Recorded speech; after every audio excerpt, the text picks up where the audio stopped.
welcome to the Deep River Riverkeeper podcast. Today we have a very special guest for you, the first Riverkeeper of the Deep River, Stephanie Stevens. Stephanie Stevens is one of the main reasons we're here today with you. We're going to discuss what the Riverkeeper does and hear about some of the challenges facing our waterway straight from somebody who is not only qualified, but also deals with the river regularly. I'm Erin. I'm here with my co-host, Ricky. And off camera today, or off audio today, are Greyson and AJ. Awesome. And Stephanie, of course. Hello, everyone. Hello, Stephanie. How are you today, Stephanie? You feeling good? I'm feeling great. This fall weather is amazing. There's not a cloud in the sky. It's rainbow colors outside. So I'm excited to get out on the water sometime soon. I completely understand and share your sentiment. So I guess we'll start by asking you some questions about what the Deep River Riverkeeper thing is. Thinking about, maybe origins first. What are the origins of the Deep River Riverkeeper? How did that first come to be? Well, Riverkeeper sounds like it came somewhere from Middle Earth from Lord of the Rings. And I should have a staff and a wizard hat or something. And I would totally do that if they would not think I was crazy. But, so Deep River Riverkeeper is a brand new organization. We are licensed through our parent organization, Waterkeeper Alliance. And Waterkeeper Alliance is global. And they are responsible for providing us with a jurisdiction and a sub-license to be a riverkeeper organization. And we have certain quality standards that we must follow. And our job is to protect the water body and all water bodies within our jurisdiction from pollutants and other water quality problems like erosion. Also engaging in community action where we build memberships and volunteers and citizen scientists. But the Deep River was almost a forgotten river. Is kind of how it felt to me anyway. I am a double alumni from UNCG, so I've been going through the same thing you are right now with classes for many years, but I graduated in May 2024, and that was my master's degree. And during the time I did my master's program here at UNCG, I began thinking a lot about where my water came from. I lived in Jamestown, North Carolina, which is between High Point and Greensboro. And I had been involved in a lot of water quality work as an undergrad and as a master's student during doing river research.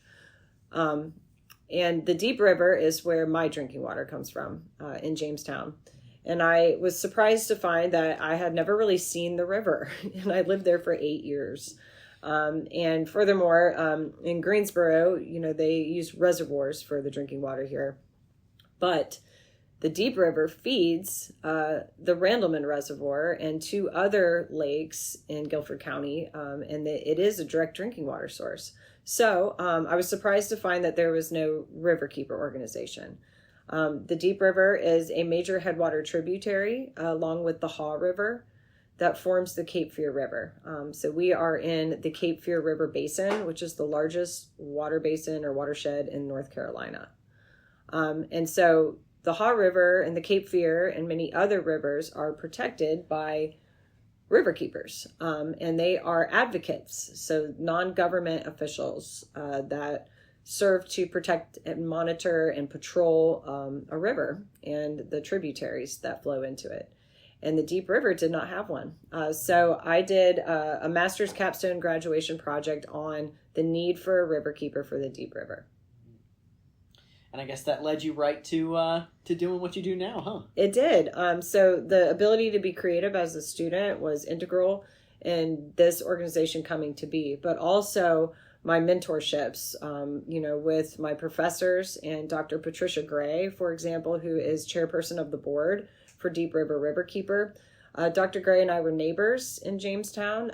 We worked on other environmental projects in the local area when I was forming this project for my master's degree. And she was on my board of advisors when I presented the Deep River project at UNCG, and I graduated eventually, but I had to go on and complete an internship.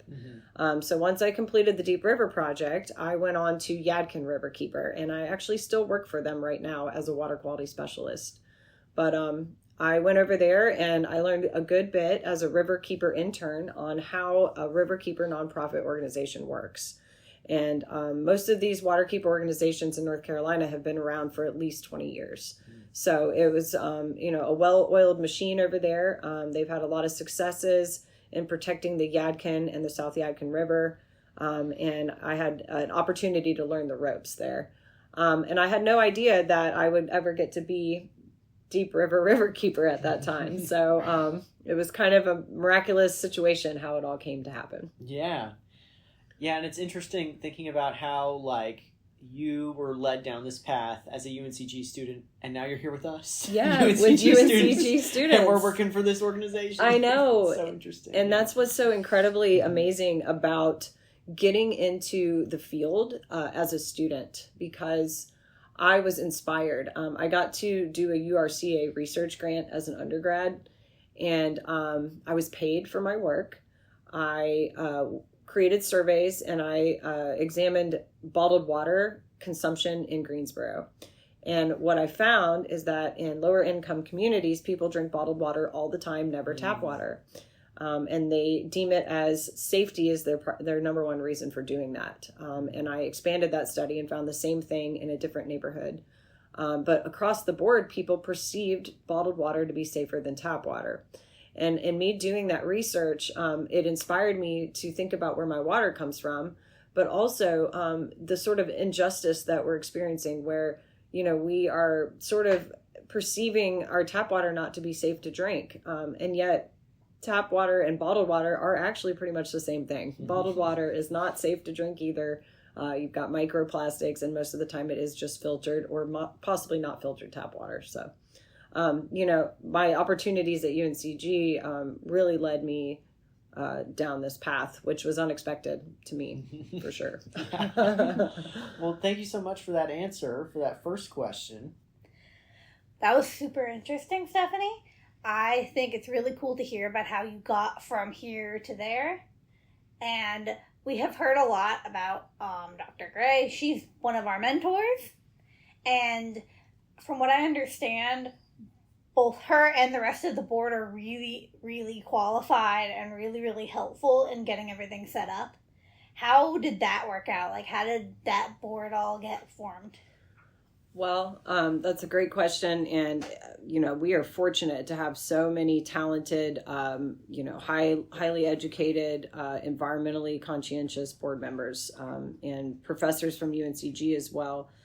Dr. Gray formed a board in the summer of 2024. And so she had not approached me about it, but I guess, this was something that she was really interested in doing as well. And, so she went and asked everybody on our board to participate. And the idea, I think, began like a think tank. I think she wanted to get a group of people from different, disciplines, from different walks of life, together to start thinking about solutions for some of the environmental problems that we are seeing locally.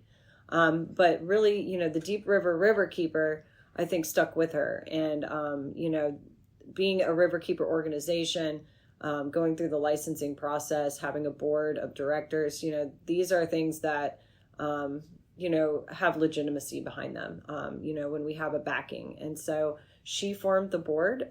We have medical doctors. We have, Steve Drew, who was head of Greensboro Water Resources. At one point was interim city manager of Greensboro. So we have an expert in water and how, water treatment works. We have Dr. Ward Robinson, who, worked as the director of the health department of Greensboro for many years. We have Dr. Elma Hairston. She is the High Point head of the NAACP. So, definitely thinking about people of color, people in our jurisdiction that may be disproportionately impacted by water quality issues. Is something that Dr. Elma is, integral in helping us to understand from her perspective and her network connections with people. And that's extremely important with the environmental justice piece of what we do. So Dr. Gray really thought through, who would be best on this board, and then approached me to be Riverkeeper.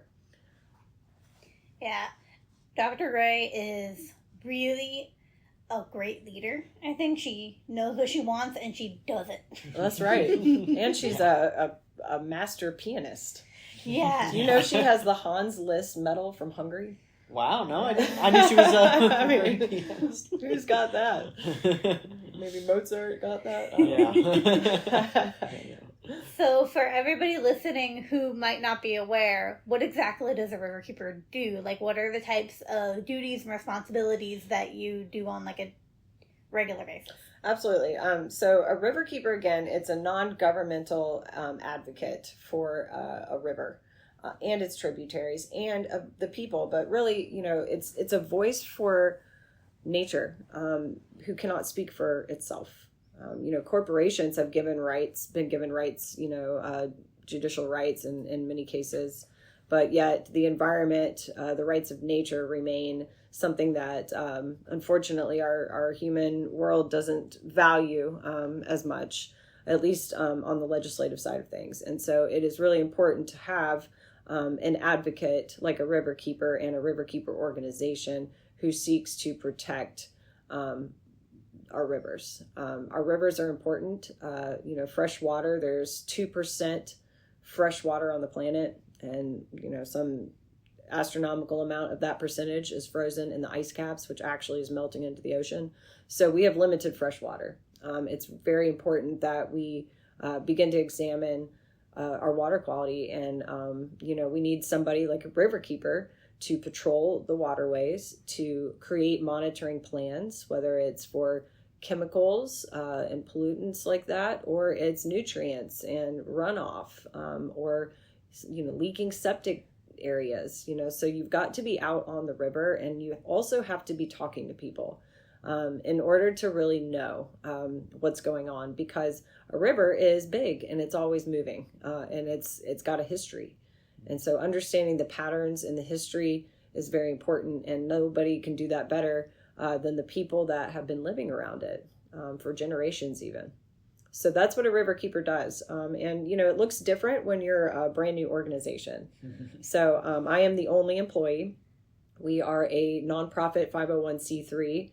And so, my role has been interesting. I've created a website, which I'm no graphic designer. But you've got to do what you've got to do to get going. So I made our website. I write monitoring plans. I go out and do the sampling. I also look for volunteers. We recently facilitated Randolph County Creek Week, which has happened before, but I think took a hiatus. So it was a great opportunity for me to come up with fun ideas and collaborate with other organizations to provide multiple events a day for the people of Randolph County to celebrate surface water. I go talk to different levels of students in schools about water quality. I demonstrate sampling. I get in the boat. We host paddles. We do a lot of things, so it's quite exciting work. But it's not for everybody. You've got to be able to speak up and do what's right, and what's right for the river and for the people. So transparency is important, and knowing what you stand for is very important. So you also do a lot of water quality testing and kind of covering bases that might slip through the cracks on like a wider, more like statewide scale. Is that something that happens often? Like, is that like a big part of your job? It is a big part of my job. Now, we have different ways of monitoring. So there are different parameters. So we have done a swim guide program, which was our first big program as an organization, where we enlisted volunteers and we sampled for E. coli at 10 sites that are known recreation sites on the Deep River every single week of the summer. And we report that data online so that if it fails, people that are swimming in the Deep River, which they certainly do, particularly in Randolph County at Worthville Beach, people are using it like a pool, which is awesome. But after heavy rainfall, we saw that the levels of E. coli were outrageous in some of these places. So being able to report that online, having people share that information, it could protect people from getting sick, and also bring awareness. I think people don't necessarily know or think about what they can't see. And, bacteria, you can't see it. And so there is no signage either. So that's something that we hope to do in the future with E. coli monitoring, is looking at patterns every year will help us understand the river and the land use around it and what could be causing these elevated levels, but also being able to take this data and put it to good use. So how are we going to get into the solution? And one of those things would be to create signs and maybe even have QR codes where people could go down to Worthville Beach, scan the sign, and find out what that week's data was right then and there. But we also monitor for synthetic chemicals. And right now we have limited resources. So we're writing grants and coming up with lots of monitoring plans for 2026. But for PFAS, we partnered with Duke University as we were just getting started. And Duke's Superfund Lab, the Ferguson Laboratory, they specialize in PFAS. And they have mass spectrometer and other high-tech equipment that can measure for these chemicals, I think more than 1,000 types of PFAS, which is significant. They're also a state certified laboratory. So they gave us 5 samples. I went out with 2 other board members, Lisa Keck and Dr. Carrie Westerman, and we went to some areas that I suspected could be contaminated, and we took PFAS samples. And when we got the results back, there was PFAS present at every site, which isn't surprising. PFAS is prevalent in the environment. It's persistent, and we'll talk about that in a little bit. But it did help me. I chose the places that came back the highest to do an even more extensive study based on these samples we got from Duke. And so I developed a PFAS forensics and source tracking program. I have been watching workshops through CDM Smith on PFAS and wastewater and water treatment facilities, and learned a lot about what they do in facilities to look at sources of PFAS, which is kind of what we want to do here. We do want to know how much PFAS is in the water, but we want to take that a step further and start to think about, well, where's it coming from? And so source tracking and PFAS forensics is a great way to do that. And so we selected Richland Creek, which begins in Southwest High Point and connects to the Deep River in Guilford County. And we also selected Bull Run, which begins, just past Wendover and flows through Jamestown and connects slightly upstream from the confluence of Richland Creek and Deep River in Jamestown. And, these sites had significant amounts of PFAS from Duke University. And I created a sampling plan to monitor each stream in 6 locations. And I found very high levels of PFAS on both creeks. And so I wrote a case study about that. And, it's something that we continue to monitor and will expand into other tributaries and probably the east and west fork of the Deep River in 2026. So, we definitely are taking samples and, trying to work together with municipalities and utilities like PTRWA to track these sources of PFAS. All right, Steph, you were just talking about PFAS. Tell us about what PFAS is. Man, I should have probably clarified that before I went rambling on about PFAS. Well, PFAS is a synthetic man-made chemical. So there are a lot of chemicals out there in use in industry. PFAS is per or polyfluoroalkyl substances. So you can see why they just call it PFAS. But it's also known as the forever chemical. It's one of the most important chemicals in the world, actually. In fact, it's so important that there's almost 12,000 types of PFAS. And PFAS is one of many unregulated synthetic chemicals, meaning that there is no numeric standard until recently, but we'll get there in a minute, for this chemical, in terms of what is safe for it to be in our water, basically. And so these chemicals are persistent in the environment. They're used in past industrial uses, like textile factories. So has anybody ever had popcorn, microwave popcorn? Yeah. Okay. Guilty. Have you ever used dental floss? Oh, yeah. Okay. Hopefully.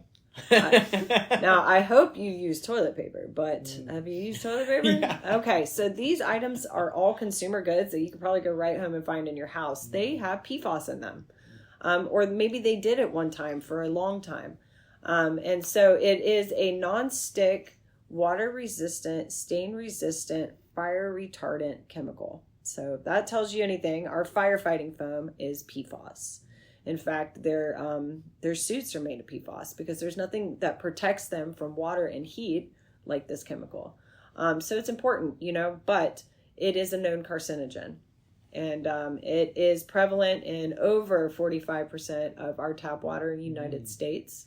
And if you take a sample of any surface water, you're probably going to find at least one type of PFAS chemical in there. And so when I was talking about PFAS forensics, what that means is when you take a water sample and you submit it to a lab, you will get a reading of not just how much PFAS is in that water sample, but how many types of PFAS there are. So some really famous PFASs would be Gen-X, which is the famous chemical that was part of the lawsuit with Chemours in Fayetteville. That is a banned type of PFAS. It is no longer in production. And PFOA and PFOS, they are common types of PFAS. Those are associated with legacy pollution, meaning that these were PFAS chemicals that were used in industry maybe 50 years ago. But they are still prevalent in our environment today. And, those two, PFOA and PFOS, those two chemicals have been recently regulated by the federal government. And so the EPA says that there is really no safe level of PFAS in our drinking water. However, the regulation says that 4 parts per trillion is the cutoff for drinking water in terms of safe amounts of PFAS. So if you get a glass from your tap and you test it and you have 6 parts per trillion PFAS in your tap water, that's not safe. And it's above the regulated standard. Oh my goodness.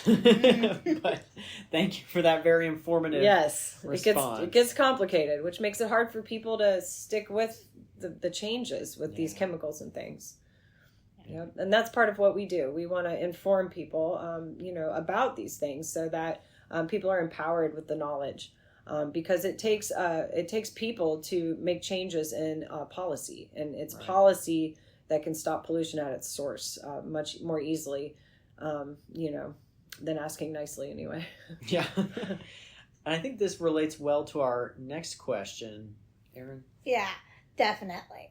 In order to change policy, they need to be informed.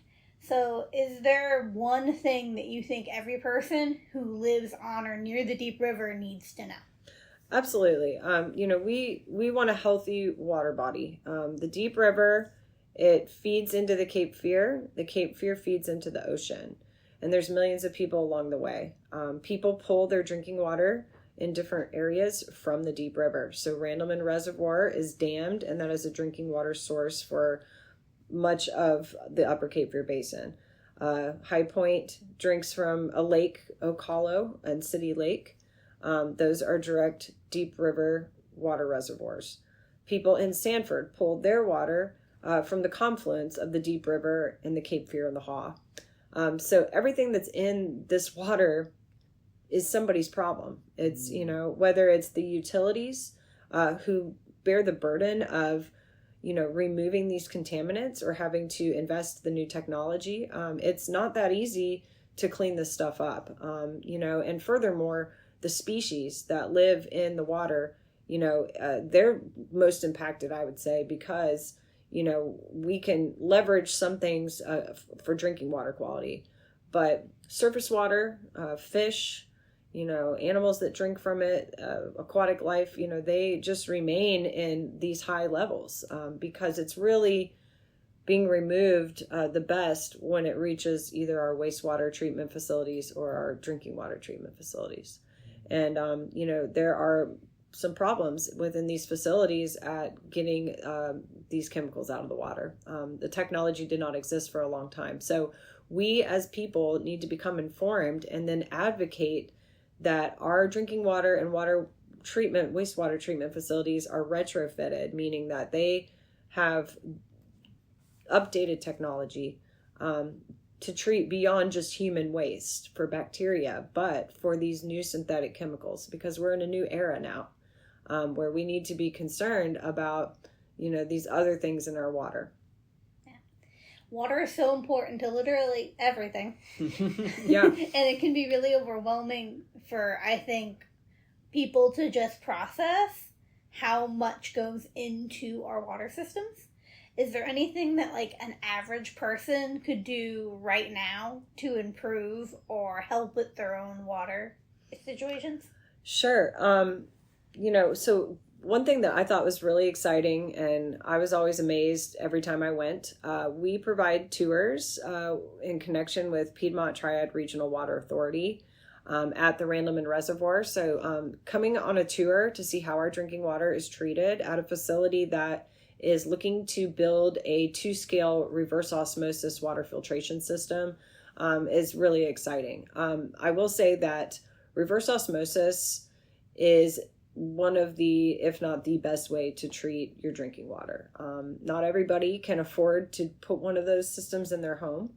And, we want to say that if there is a polluter, if there's an industrial polluter, that polluter be held accountable, and put these filters in people's homes.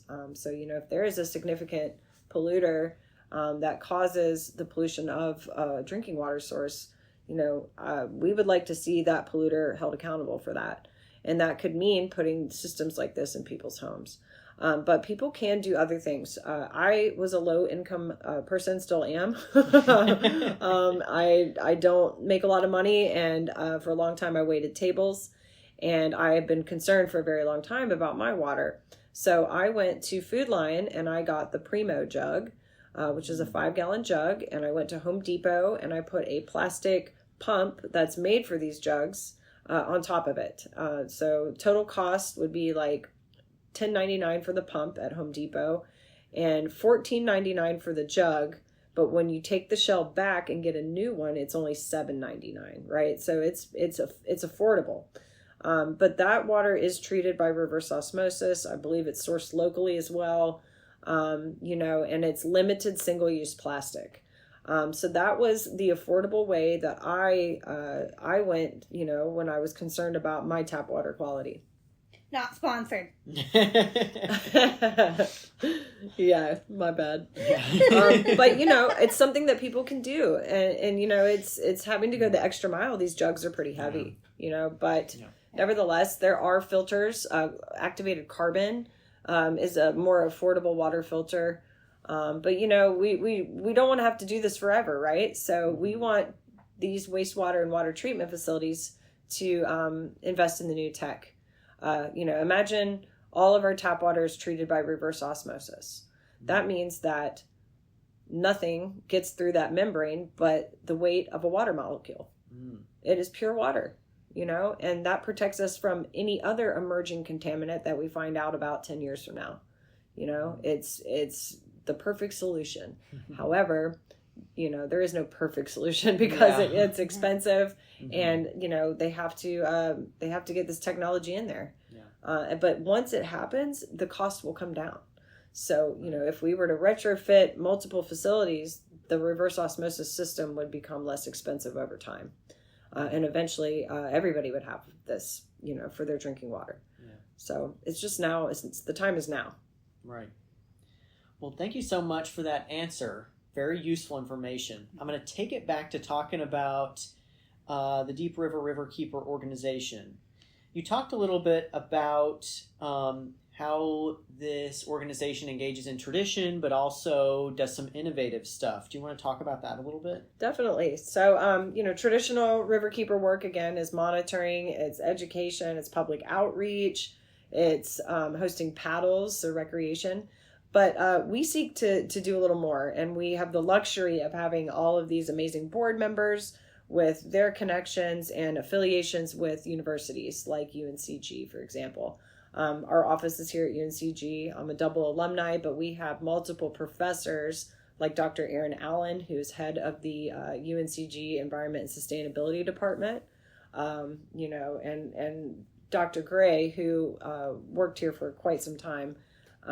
But we want to examine species behavior as well. And so, water quality, drinking water, all these things are important, but, species, biodiversity, that really tells you about the health of the river as well. How are the species thriving, or are they present at all? And so we seek to record species sound with hydrophones, and also terrestrial microphones, placed in specific sites because the Deep River has 12 dams, and several of those dams are being set to be removed by American rivers.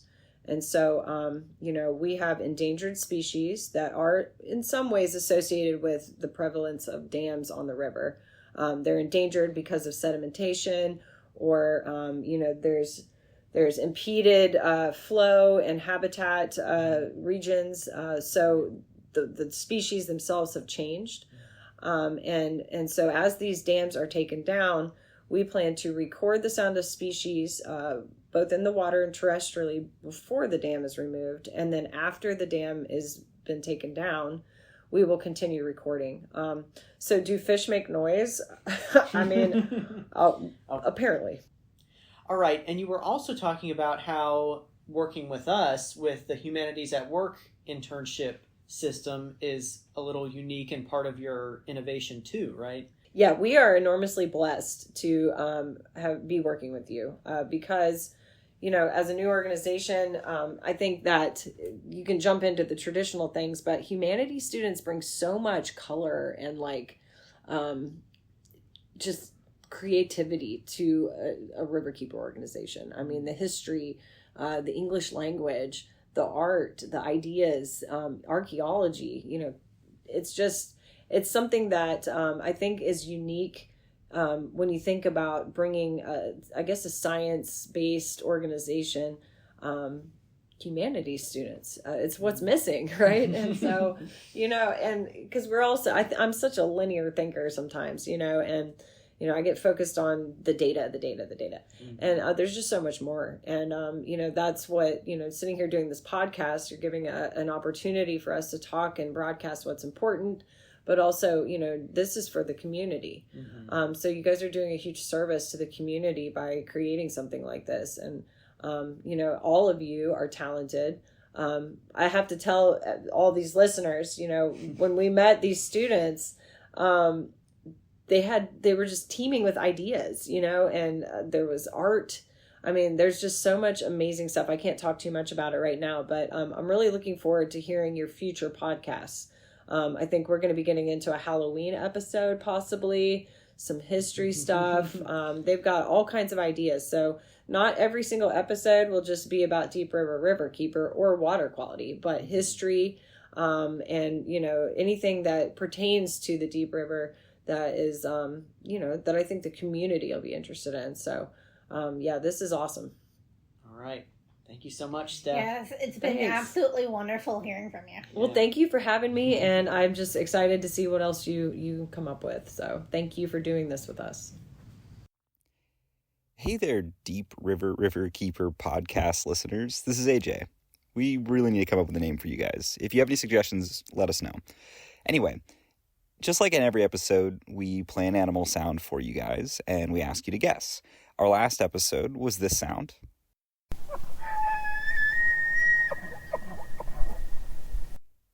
And I always ask, did you get it? Do you know what it is? That is an elk. Now, you might be like, hold on, AJ, this is a podcast about North Carolina. Why are you playing elk noises? Well, believe it or not, North Carolina does actually have an elk restoration plan. Like, they're working on it right now to try to get elk back into North Carolina. And that's right, back. They used to be here. They were extirpated, and now we're trying to bring them back. Now, if you're like me and the thought of paddling down the Deep River and seeing a 1,000-pound animal taking a drink of water excites you, then I highly recommend you look into this and see if it's something that interests you. Anyway, I'm rambling. Here is our next animal. As always, please comment somewhere down below, reach out to us some way or another, and flex that wildlife knowledge on us. Show us that you know animal sounds as good as we do.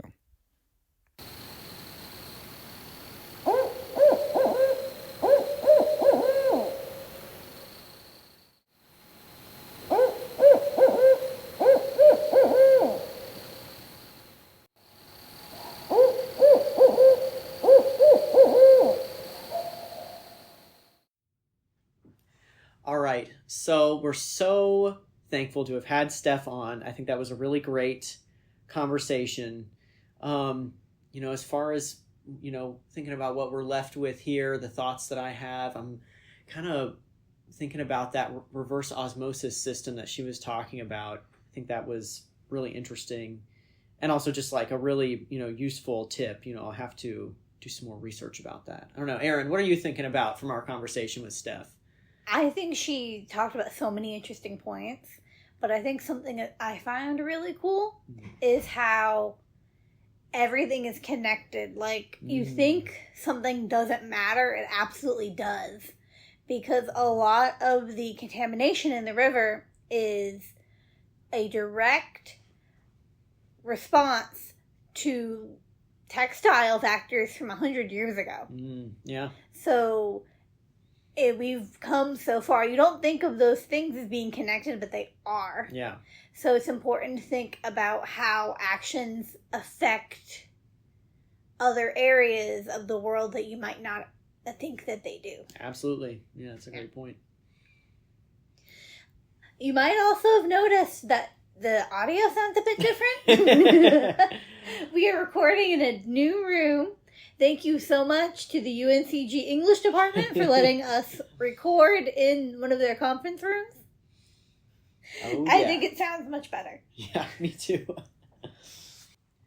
All right. Thank you all for joining us today. We really hope you can tune in to future episodes. Each of our episodes will include show notes with citations to anything we've referenced. You can also refer to the show notes if you're interested in reaching out to us, if you're interested in making a donation, or if you'd like to find information about local river organizations where you live. Thank you all for listening, and remember, the river is us, and we are the river.